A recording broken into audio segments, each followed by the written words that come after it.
Pokémon has always been full of mysteries and enigmas. Aliens, ghosts, ruins, parallel dimensions. But there is one mystery in particular that always caught my attention. One mystery that to this day, more than 10 years after its appearance in the games, hasn't been solved. If we take a walk along the beaches of eastern Unova, we may notice 4 mysterious areas where the water seems deeper. If we dive through them, we'll come across one of the most interesting locations in Pokémon history, the Abyssal Ruins. Many of you surely remember getting lost in this maze, or the tension when the game warned you that something was going to expel you from it in a few steps. Maybe some of you even discovered that it had more than one floor. But I am sure that almost no one knows the secret that is hidden in this mysterious sunken monument. Join me, and let's dive together into Pokemon's deepest lore. The Abyssal Ruins are a very mysterious location that's pretty easy to ignore if you don't pay attention while exploring. And it makes sense that they are hidden, since we can read in its description that it's an ancient tomb that is said to be the resting place of an ancient king. The detail that it's the tomb of a king and not a simple monument explains why, upon entering it, a switch that starts a countdown of 500 steps before throwing us out is activated. This surely is a security measure against thieves, because yes, what we are doing is desecrating a tomb. We don't seem to be much better than Team Rocket. Since the monument is a tomb, it gives us a new nuance to the objects that we can find inside, turning them into the grave goods of that king.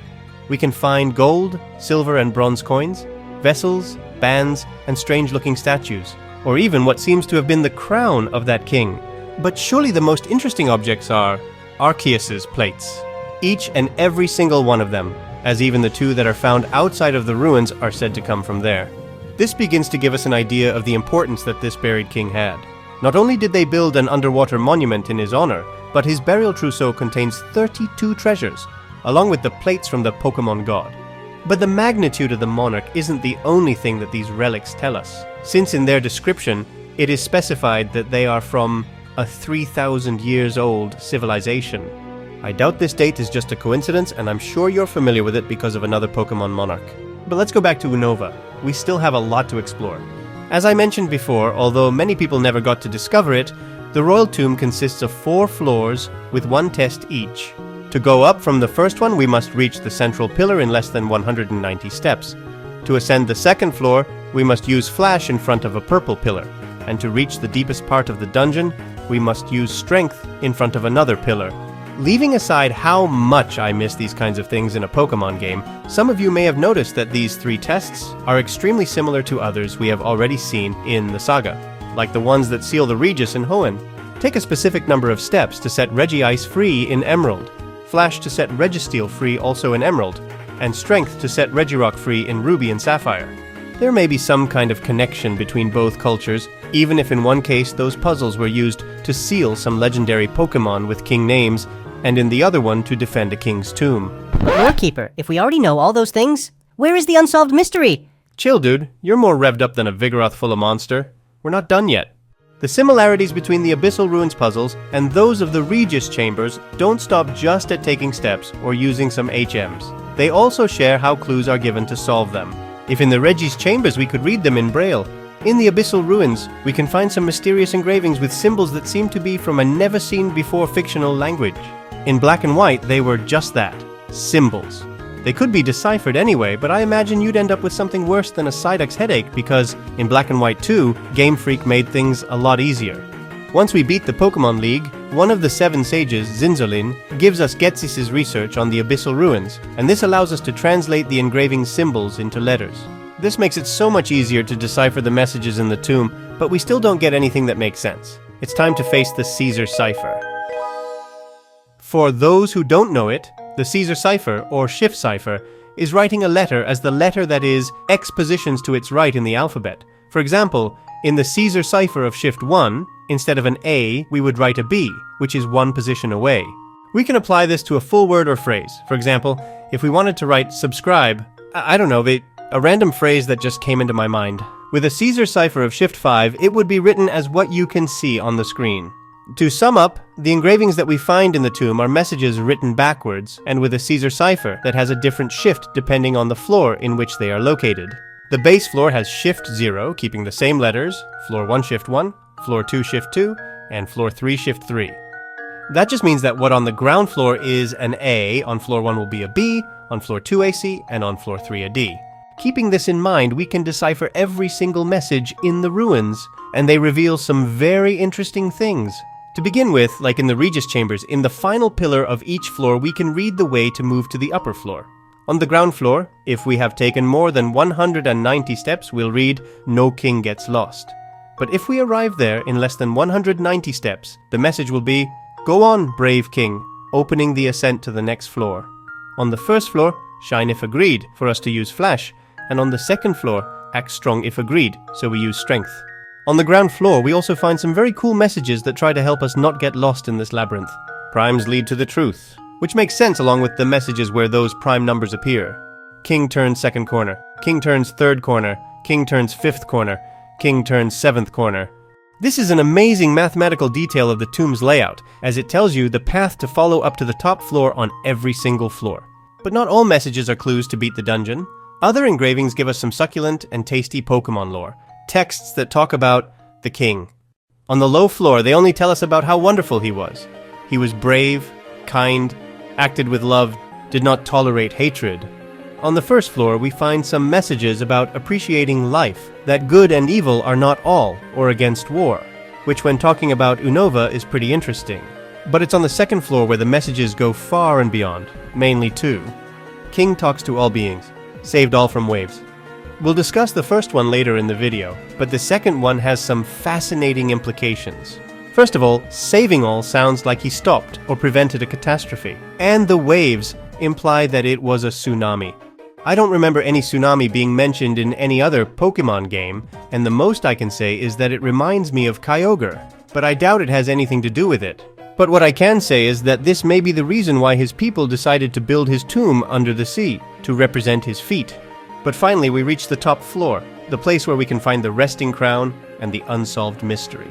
Surrounding the crown we find certain symbols that no longer represent letters, and whose translation in Ghetsis' research seems to have been censored. King defeated, alone. Joined king in a day. King called, beings. The great king. These four symbols are the great mystery of the Abyssal Ruins, a mystery for which to this day, more than 10 years later, we still don't have a clear answer. An interesting detail about them is that in different languages their translation change in the number of characters, implying that they are specific words. The first three have 5 characters in English and Italian, 4 in Spanish, Korean and Japanese, and 7 in French. And an important note to take into account is that as there is a difference between Spanish and English, it can't be the name of a Pokémon, or at least not as it is. But how do we know if these symbols have a translation, or if it's just Game Freak messing with us? Well, to begin with, I don't think they arranged the whole tomb puzzle, its clues and its fictional language just for nothing, but mostly because the last symbol does seem to have a translation. The Great King X. It seems to be his name, right? In this case, it consists of 8 characters in English and Italian, 5 in Japanese and Korean, and 7 in Spanish. It might seem we have reached another dead end where we don't have too much to start looking for, but actually we have some clues. The most important one is what Zinzalin tells us once we have fully explored the ruins. Oh, the king must be the presence that stopped the war and united the people. The king could see the future and talk to all living things. If that is the truth, he was just like the hero. An extremely wonderful king was laid to rest in those ruins. If that king has descendants, maybe those special powers were passed down. So that means that if we've met a descendant of the king during the game, he could have inherited the king's powers. But which powers is he talking about? He may be referring to the ability to see the future, which could explain how he saved everyone from the tsunami. Or to the inscription that we mentioned a while ago, and that Zinzalin highlights again. King talks to all beings, being them humans and Pokémon. We don't know many people who can communicate with Pokémon, do we? Couple that with the fact that he's the only character we see a coronation for, that his crown is almost identical to that of the ancient monarch, and the mathematical references we find in the tomb, looks like we have a candidate, right? N, or as is known by his full name, Natural Harmonia Gropius. Bingo! N's surname Harmonia fits perfectly in every language we mentioned before, since it is written with 8 characters in English, French, and Italian, 5 in Japanese and Korean, and 7 in Spanish. So yes, the Abyssal Ruins are the tomb of King Harmonia. This is probably the reason why Ghetsis chose N as the puppet for his plan, since we know that the villain was studying the story and translation of the hieroglyphs in the monarch's tomb. And it may be, as Zinzalin told us, that upon discovering that N possessed the power to talk with Pokémon, he saw him as the true and rightful king of Unova. Let's remember that N confesses that it was Ghetsis himself who gave him that surname. When I was little, I was abandoned deep in the woods. The ones who took me in and raised me were the Pokémon who lived there. Then, one day a man appeared before me claiming to be my father.